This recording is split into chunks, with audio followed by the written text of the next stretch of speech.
Hey nerdlings, Nick Lotus84 here, and it's been a while since I've done a video, but I have stumbled across this delightful little game that has inspired me to come back, and I have convinced my dear brother to join me for this. UltimateCarl, how you doing, Hey, man? so Thanks for joining me on this. hmm Now I understand that, well, just for some background on people who don't know, this is a dating sim based on the guys in the Normal Boots group on YouTube, like your JonTron, Pro Jared, PBG, which is all bishified and all its bishified glory in that screenshot there. And from what I understand, Kyle, you are not that familiar with the Normal Boots guys and really knew nothing about this game until I roped you into doing this.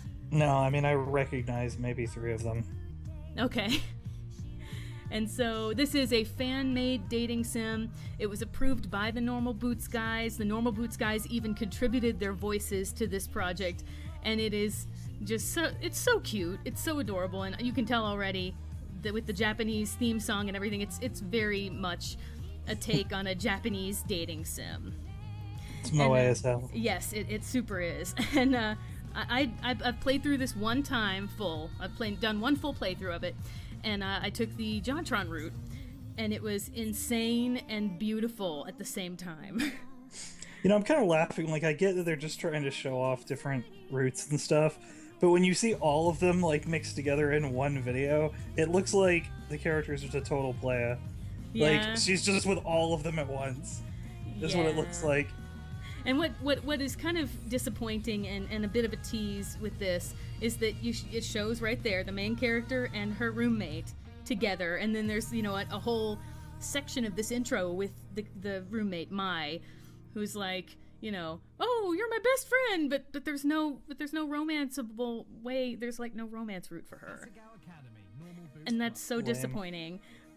But I mean, there's a secret route that I'm not all that familiar about that we may have to try. But what we're going to start with is we're going to romance the Did You Know Gaming guy, Shane, who I've heard is quite elusive and difficult to romance. So we'll see how it goes. From the videos I've watched, I have picked up a little bit of strategy for him, but not a whole lot. So I'm kind of trying to go into this blind just to get a genuine reaction. Now, I'm familiar with Did You Know Gaming, but I actually didn't know that there was like a one guy involved with it. I mean, because there's a different person voicing like every episode. Yeah, totally. It's a little confusing. But anyway, Shane is the Did You Know Gaming guy, and he's British, and I've seen him on some of his streams with JonTron, so we'll see how romancing him goes. He's apparently got a bit of a stiff upper lip. That's what I've picked up from the last playthrough. And now we are on chapter 1, and there's our main character, who is so cute, just kawaii as hell. The train made its way along the gentle curve of the coast of Japan, whisking me farther and farther from home. Across from me sat a boy, face half buried in a newspaper. He was deeply entranced in whatever article he was reading and hadn't spoken a single word to me, even when I asked if I could join him in the last compartment with any available space. He shrugged, nodded, and adjusted his newspaper without ever making eye contact. It had been almost an hour, in fact, and he hadn't once looked at me. Devoid of conversation, I took instead to counting the buttons on the pretentiously lush carmine seat cushions. 1, 2, 3, 21, 22, and so forth, over and over. We don't know how to count. Yeah, she skipped a few, didn't she? Now and again I turned to look out the window where the trees were blurring by. Sometimes the smeared green would break and reveal the quiet blue of the Sea of Japan. And of course it's in Japan. Why or else So we would were it on the be? way to Hogwarts. Yeah, I thought so too at first glance. It really does. I mean, I expected to see like Ron and Hermione in this cart, but who knows who's going to pop up in a second. Eventually, this rapidity made my stomach churn, and I went back to counting the buttons on the seat cushions. 1, 2, more fail counting. Oh wait, no, she did 1, 2, 3. That was actually right. The train compartment shuddered around us. My eyes wandered to the boy and his jacket. It wasn't the school-issued blue that I and the other students on the train were wearing.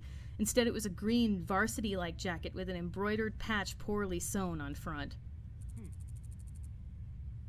I don't know. I don't even know which one this guy is. So you're a first year then? He folded his newspaper neatly, set it in his lap, and looked at me with a half-interested gaze. I know who it is. Of course you do. It's Jared! Oh, be still my heart sparkly, Jared. Did he just catch me staring at his sparkliness?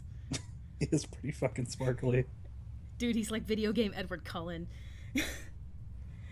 Except less creepy. Now that the paper was gone, I saw his face. He watched me through heavy, lidded eyes. Bedroom eyes. Yes, that's right. His hair was immaculately groomed, his teeth straight and blindingly bright. There was something about him. The way the light hit him, it made him look like he was almost sparkling. And this is the little bit of a sidebar here. Pro Jared actually did just finish a playthrough of this game himself with his wife Heidi, and she's a cosplayer. She actually created cosplay costumes for them, and they did face cam with his own route in this game, and it was adorable. That's cool. It was adorable. Me? He glanced around the compartment empty besides us and laughed. And that was really Jared's laugh there. Oh, no, I'm not a first year. I'm a third year. The train began to slow, metal wheels groaning against metal tracks. The sudden shift threatened to rob me of whatever was left in my stomach, but I closed my eyes and took a deep breath, willing myself to keep it together. What kind of impression would I leave puking on a student before I even arrived at the academy? Gotta assert dominance. Yep, mark your territory on the sparkly one right away. Except we're not going after Jared this time. We might puke on him when we do the Jared route, but not today. The boy frowned. I picked at the hem of my cotton skirt. That's not possible. I've never seen you before. It took me a moment of mouth fishing to find a response. It's because I'm a transfer student? He laughed again. A transfer student, huh? We don't get many of those. I removed my acceptance letter from the front pocket of my uniform. The paper, heavyweight, off-white, had accumulated creases from my reading and rereading, as if the words might have changed since the last time I read it.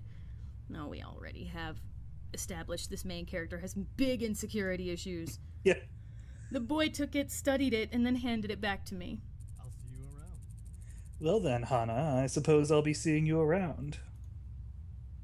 He smiled at me as he picked up the suitcase lying next to him. By the time I hiccuped a response, it was already gone from the compartment. I stared out into the empty hallway of the train. It was then that I realized he, having gotten it from my acceptance letter, knew my name, and I never got his. Whoops. I'm sure he's on a chocolate frog. Yeah, probably. The train settled at the station, and I filed out with the rest of the uniformed students. It was early April, and the last frost of winter had come and gone. The trees were already green, their leaves shivering and the occasional gust weaving through them. The air was mild, only a few clouds hanging in the sky. I walked along the road with the swarm of blue-jacketed bodies looking at the little groups breaking off from the crowd. Everyone was buzzing so animatedly around me. I held my suitcase tight in my sweaty hands. It was leather-bound and worth more than anything it contained. It wasn't far to the school, and I was, for maybe the first time in my life, thankful that what I owned didn't amount to much. Oh, and she's poor, too.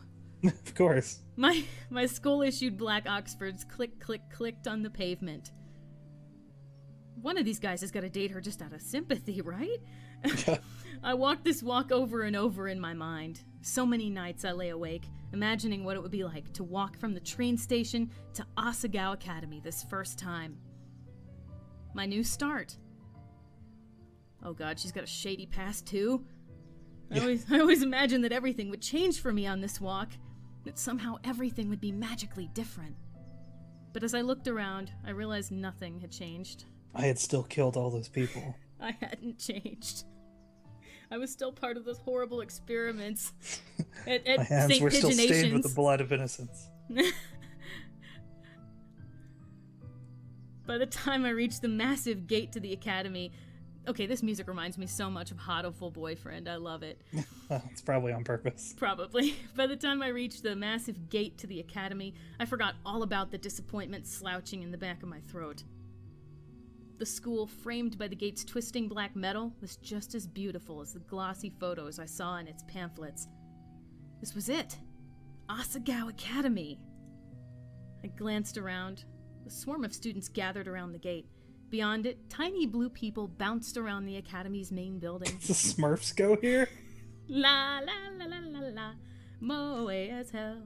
A girl pressed a button to one side of the gate. The excitement in the air was almost palpable.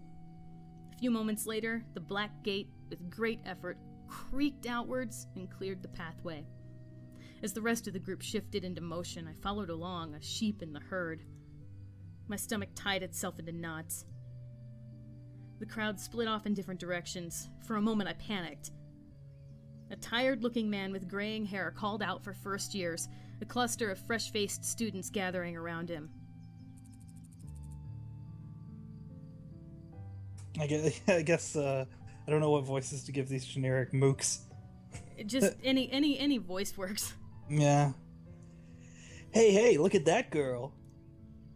I turned. A few feet away, a small group of boys were pointing at me and snickering. Pink hair? Are you kidding me?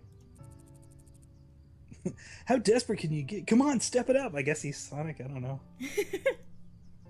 Hot shame crawled down my neck.